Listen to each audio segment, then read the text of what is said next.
तो हमारे chart of the week के एक और चार्ट पर आप लोगों का बहुत बहुत स्वागत है। आज के दिन हम एक ऐसे चार्ट पर डिस्कस करने वाले हैं जो कि ऑटो सेक्टर का स्टॉक है और बहुत ही बढ़िया जो इसका चार्ट पैटर्न मुझे दिखाई दे रहा है।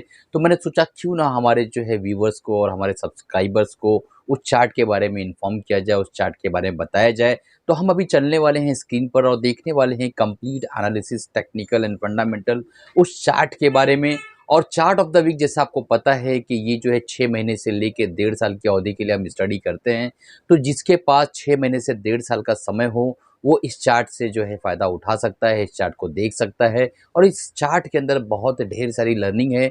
तो बिना स्किप किए हुए लास्ट तक देखिए ताकि आप सारी चीज़ों को समझ सकें।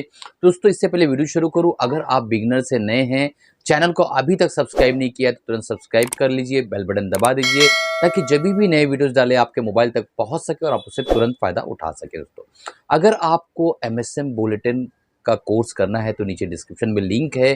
कैश मार्केट के अंदर स्विंग ट्रेडिंग का बहुत ही बढ़िया प्रोग्राम है। मात्र 400 रुपीज़ के अंदर आप 2 मंथ की वैलिडिटी के साथ जो है उसको ज्वाइन कर सकते हैं।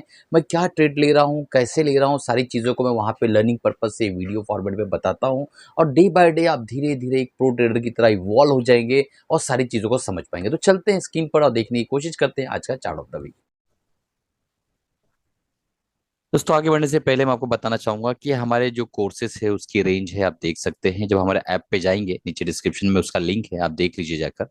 तो मैं इस कोर्स के बारे में बात करता एमएसएम बुलेटिन। इस कोर्स को अगर आप करते हैं तो आप देखेंगे कि सबसे कॉस्ट इफेक्टिव जो कोर्स है हमारा ये कोर्स है, और मात्र 400 रुपीज के अंदर जो है 2 मंथ्स की वैलिडिटी के साथ हम इस कोर्स को आप लोगों को दे रहे हैं। तो इस कोर्स को अगर आप ज्वाइन करते हैं तो जान सकेंगे कि किस तरीके से मैं ट्रेडिंग करता हूँ, स्विंग ट्रेडिंग कैश मार्केट के अंदर। और मेरा 1.5 लाख का पोर्टफोलियो है, उसके अंदर मैं काम कर रहा हूँ और आप लोगों को देखने मिलेगा। तो चलिए शुरू करते हैं। सबसे पहले हम लोग देखते हैं। दोस्तों चलते हैं आज के चार्ट पर। उससे पहले हम उसके फंडामेंटल्स लिखते हैं जिस कंपनी के ऊपर हम बात करने वाले हैं। तो आयशर मोटर्स है, जिन्हें नाम से मतलब था उनको नाम पता चल गया है, वो यहाँ से वीडियो को छोड़ सकते हैं, स्किप कर सकते हैं। बट जिन्हें लर्न करना है, सीखना है, एजुकेट होना है, वो यहाँ रुके रहें और देखने की कोशिश करें कि मैं क्या क्या सिखाने वाला हूँ इसके अंदर। तो सबसे पहले मार्केट कैप आप देख सकते हैं कि 94,455 करोड़ के आसपास का मार्केट कैप है। करंट प्राइस जो चल रहा है आयशर मोटर्स का 3,450 के आसपास चल रहा है। और हाई बनाया है कंपनी ने 52 हाई जो है आयशर मोटर्स का 3,890 के आसपास का है। और 52 वीक लो जो बनाया है 2,836 के आसपास का है। यानी कंपनी यहाँ से 1,000 पॉइंट ऊपर आ चुकी है। इसके स्टॉक प्राइजेस तो लगभग 33% के आसपास ऊपर आ चुका है 52 वीक लो से। 1.07% डिविडेंड यील्ड है जो कि बहुत बढ़िया है। और 10 ईयर्स का जो स्टॉक का पी आयशर मोटर्स का 42.8 है। और यहाँ पर आप देखेंगे कि स्टॉक का पी इस वक्त जो है 29.3 है। तो अपने एवरेज पी से जो है ये कम प्राइस पे यहाँ पे आप देख रहे हैं ट्रेड करता हुआ नजर आ रहा है। ROE return on equity Eicher Motors का 21.1% है जो कि बहुत बढ़िया है। 27.4% आरओसी जो कि बहुत ही बेहतरीन है return capital employed Eicher Motors का। तो नेट डेब्ट टू इक्विटी रेशियो 0.02 है, जो कि ये दर्शाता है कंपनी बिल्कुल डेट फ्री है। डेब्ट बिल्कुल नहीं है, कर्जा नहीं है कंपनी पे। कंपनी शांति के साथ अच्छे से काम कर सकती है। 49.2% के आसपास प्रोमोटर्स की होल्डिंग यहाँ दिखाई दे रही है। अब अगर हम देखने की कोशिश करें इन्वेस्टर्स, तो इन्वेस्टर्स का डाटा हमें बताता है कि 49.25% के आसपास प्रोमोटर्स की होल्डिंग 2020 सितंबर में थी, जो कि 2023 के अंदर जो है 49.18% है। लगभग स्टैग्नेंट है, बिल्कुल भी बहुत ज्यादा कुछ घटाया नहीं है इन्होंने। एफएस की होल्डिंग 28.16% थी, इन्होंने अपनी होल्डिंग को जो है 30.28% के आसपास किया। अपनी होल्डिंग को इन्होंने बढ़ाया है। 9.94% के आसपास डीएस की होल्डिंग थी, जो कि 10.03% के आसपास होल्डिंग को इन्होंने अपने थोड़ा सा बढ़ाया है। तो एफआईज और डीआईज होल्डिंग बढ़ा रहे हैं। अब चलते हैं हम जिसका आपको बेसब्री से इंतजार था, आयशर मोटर का वीकली टाइम फ्रेम का चार्ट। तो कंसिस्टेंट वेल्थ बना के इस कंपनी ने दिया। आप देख सकते हैं कि एक जमाना था जब ये 25, 30, 40 रुपए का हुआ करता था, और उसके बाद इसने एक बहुत बड़ी जर्नी बताई और यहाँ पर एक टॉप बनाया इसने। मैं यहाँ पे एक लाइन बना देता हूँ, ड्रॉ कर देता हूँ।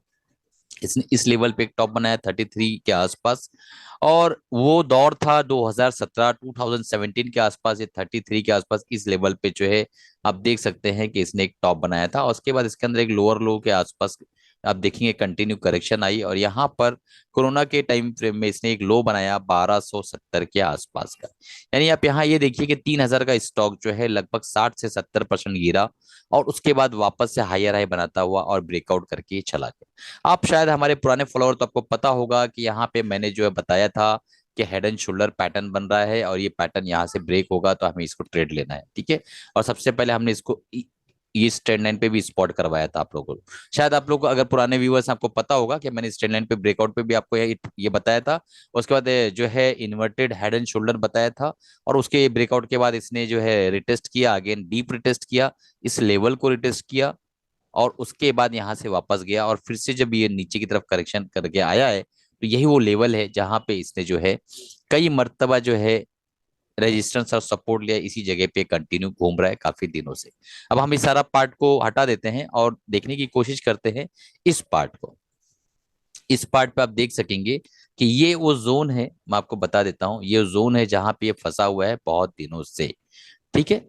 तो 3882 यानी 3182 के आसपास, और ये वो जोन है जहां पे ये बहुत दिनों से फंसा हुआ है 35 से लेके और 31.85 यानी 3185 के आसपास जो इसका लो है और ये हाई जो है रेक्टेंगल का 3540 के आसपास है।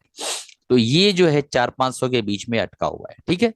अगर यहां से एक हम अगर हम देखें तो हमारा स्टॉप लॉस बट नेचुरल जो है इसके लो के आसपास आने वाला है, जो कि 3000 का हमारा एसएल बनता है क्लियर कट, और हमारी एंट्री प्राइस है 3450 के आसपास अगर हम मान लो एक शेयर यहाँ लेते हैं तो, ठीक है। तो क्लियर कट समझ में आता है कि ये जो वीकली टाइम फ्रेम का यहाँ पे एक आप देख पा रहे हैं कि एक हैमर बना हुआ है, इसके ऊपर अगर क्लोजिंग देता है तो हमें इसके अंदर जो है बुलिश होना है और फिर हमारा जो टारगेट होगा दोस्तों वो टारगेट ये नहीं होगा। पहले समझने की कोशिश करिएगा मैं क्या टारगेट रख रहा हूँ, क्योंकि हम लोग वीकली टाइम फ्रेम में जब ट्रेड करते हैं तो वीकली टाइम फ्रेम के अंदर जब ट्रेडिंग शुरू होती है तो वो 6 महीने से लेके 1.5 साल की अवधि के लिए होती है, ठीक है। और मैं एक डिस्क्लेमर देना चाहूंगा कि मेरी तरफ से कोई भी बाय सेल रिकमेंडेशन नहीं है, मैं सिर्फ एक टेक्निकल एनालिसिस आपको सिखाने की कोशिश करता हूँ कि किस तरीके से टेक्निकल एनालिसिस काम करता है और किस तरीके से यहाँ हमें एक अच्छा मुनाफा बन सकता है। अगर आपको बाय या सेल करना है तो अपने फाइनेंशियल एडवाइजर से राय मशवरा लेके फिर आप काम करिएगा। मेरी तरफ से कोई भी रिकमेंडेशन नहीं, आप अपने फायदे और नुकसान के खुद जिम्मेदार होंगे, ठीक है। मैंने सिर्फ इस पार्ट की एनालिसिस की है, इस पार्ट की एनालिसिस की, आप देख पा रहे हैं इसकी वैल्यू क्या है। अब मैं आपको बड़ी पिक्चर दिखाता हूँ कि अगर हम यहाँ से सही से अगर ड्रॉ करें तो हमें दिखाई देगा कि यहाँ से एक राउंडिंग बॉटम, ब्रेकआउट, देन एक रिटेस्ट, ठीक है। अब कैसा लग रहा है आप लोगों को वो बताइए कि वीकली टाइम फ्रेम में हमें जो है यहाँ पर लगभग लगभग 5 साल का 5 इयर्स का कप मिला, उसके बाद एक हैंडल बना और उसका ब्रेकआउट हुआ और वो भी रिटेस्ट हुआ, ठीक है। तो यहाँ पे देखेंगे तो कंपाउंड हैंडल बना है, 2 हैंडल हो चुके हैं, अब उसका भी रिटेस्ट होके ये भी ब्रेकआउट होने की कगार पर है, ठीक है। आरएसआई 54 के आसपास है जो कि बहुत बढ़िया माना जाएगा। तो हमारा जो टारगेट होगा अगर हम ऊपर की तरफ निकलते हैं तो मैं आपको टारगेट समझा देता हूं ताकि आपको याद रहे कि टारगेट क्या हो सकता है। तो हमारा टारगेट होगा दोस्तों ये जो डीप है, ये जो डीप है आप देख पा रहे हैं, ये डीप जो डीप है यही हमारा यहाँ पे टारगेट होगा ब्रेकआउट के बाद, ये यही हमारा टारगेट होगा। तो लगभग लगभग हमारा टारगेट निकल कर आ रहा है 5300 के आसपास, यानी यहाँ से लगभग लगभग 1.5 से 2 हजार पॉइंट के आसपास का हमारा टारगेट निकल कर आ रहा है टेक्निकल एनालिसिस के बुनियाद पे, ठीक है।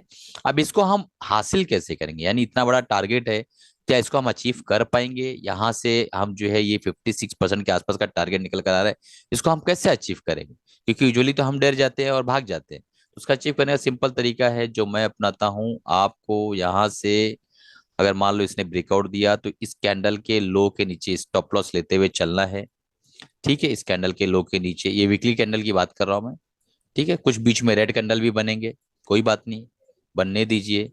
हो सकता है 2 कैंडल बने, 3 कैंडल बने, बट इसके लो के नीचे एसएल है तो उसको स्टैग्नेट रखिए, फिर हो सकता है अपना टारगेट इस तरीके से अचीव हो जाए, ठीक है। और कई बार कैसा होता है, इस तरीके से भी होता है कि यहाँ से हम निकले, यहाँ से हम निकले, रिटेस्ट किए, फिर निकले, फिर रिटेस्ट किए, फिर निकले, इस तरीके से भी हो सकता है। देखिए हम यहाँ से किस तरीके से चल रहे हैं, रिटेस्ट करते हुए चल रहे हैं, समझ रहे हो आप। तो एक ट्रेंड लाइन बनती है, तो आपका ड्यू डिलीजेंस है। बाकी अगर आपको सीखना ही है कि किस तरीके से काम करना है, किस तरीके से पिरामिडिंग करना है, तो एमएसएम बुलेटिन आप ज्वाइन कर सकते हैं, जो मैंने आपको ऑलरेडी बताया। इस बुलेटिन को अगर आप ज्वाइन करते हैं तो यहाँ पे आपको कंटेंट सेक्शन में सब कुछ मिल जाएगा कि मैं किस तरीके से बाय और सेल करता हूँ। अगर आप 400 भी खर्चा नहीं कर सकते हैं तो फ्री में जो वीडियोस मिलते हैं आपको, उसको देखते रहिए, सीखते रहिए। ठीक है दोस्तों, चलिए कमाते रहिए, खुश रहिए, अपना और अपनी फैमिली का ख्याल रखिए। अगर आपको बाय सेल करना, अपने फाइनेंशियल एडवाइस राय मशवरा लेने के बाद ही बाय सेल करिएगा। मेरी तरफ से कोई भी बाय या सेल रिकमेंडेशन नहीं है।